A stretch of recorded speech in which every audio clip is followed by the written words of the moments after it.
If we get up to the top of the draft, and I'm talking about the top of the draft, this is where I'll have to cross the border and go to the other side. This is where I have to go to the other side.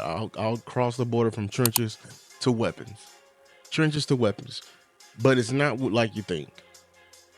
Listen, you seen the thumbnail title. I gotta talk about him because honestly, I've been preaching, one philosophy all week, all, season, draft season, but I'm telling you right now, don't get it twisted. The number one player on my board is Travis Hunter. I don't think we've seen a player like him before in my life. We've seen two-way players. We've never seen two-way players who are elite on both sides of the ball, and they're not gimmicky players. They're actually players that can play on both sides of the ball, and that's Travis Hunter. I feel like Travis Hunter is a player, if we take him, like he's at the top of my board, I feel like it will move shockwaves within the fan base, within it will bring a sense of hope into the locker room, and that's a great foundational piece.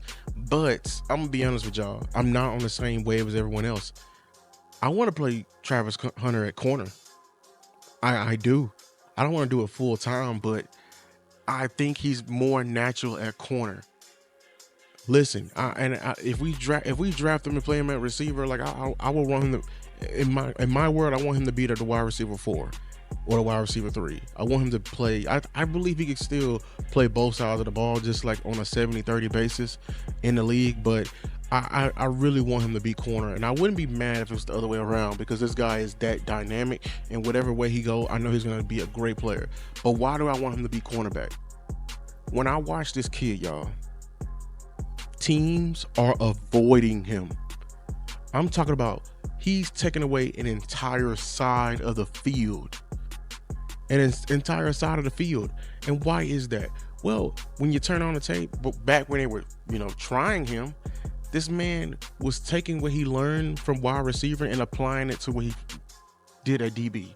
So his mirroring skills was on point. He understands concepts. He understands what the receiver is trying to attack. He understands the different iterations of just the routes. He understands if he's trying to get on his hip.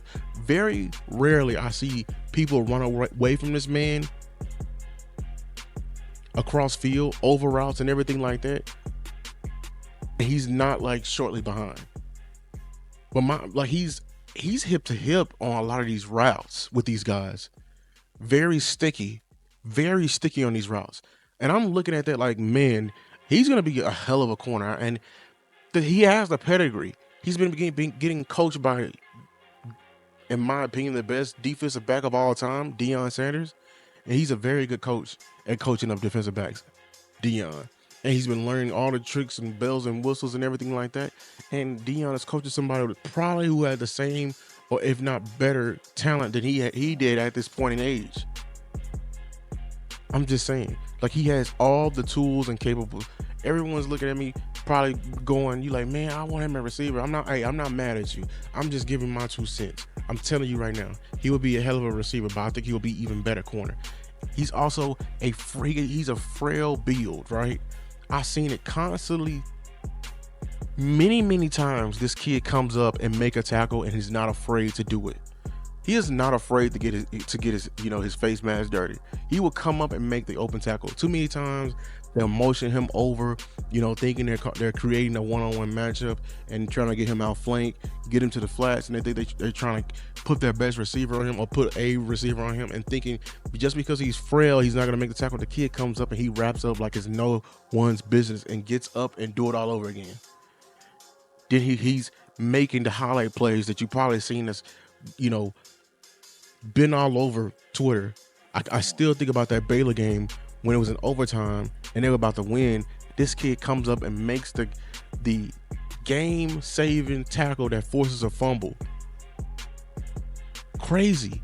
And then that one interception he had in the game, I'm blanking on a game where he completely baited the quarterback and literally ran a full 15 yards in a matter of 2 seconds. The kid is natural at cornerback. He's a natural cornerback. I know you listening to me, little hey, we love our corner situation. Do we? Let's be honest. Do we? Because I'm gonna tell you right now, Jordan Lewis is out the door. He's out the door. They're not gonna bring him back. He's getting older, and they're not gonna give him a contract. Even though I think he deserves a contract. Deron Bland, after this season, he's a question mark for me. Like, I know he's coming off an All-Pro year, but look, he's been hurt the entire season. That is something if we look back on it, if it goes in a negative direction this season, this stretch is something to keep an eye on. And then we got Trevon Diggs. Like, let's be honest, he's been up and down this season. He's recovering back from that injury. He had a hell of a couple of games. Had some times he ain't afraid to tackle. But my point is this: what if we add one more corner to that mix? What if we add one more corner to this mix, man? I believe Travis Hunter could be that game-changing piece.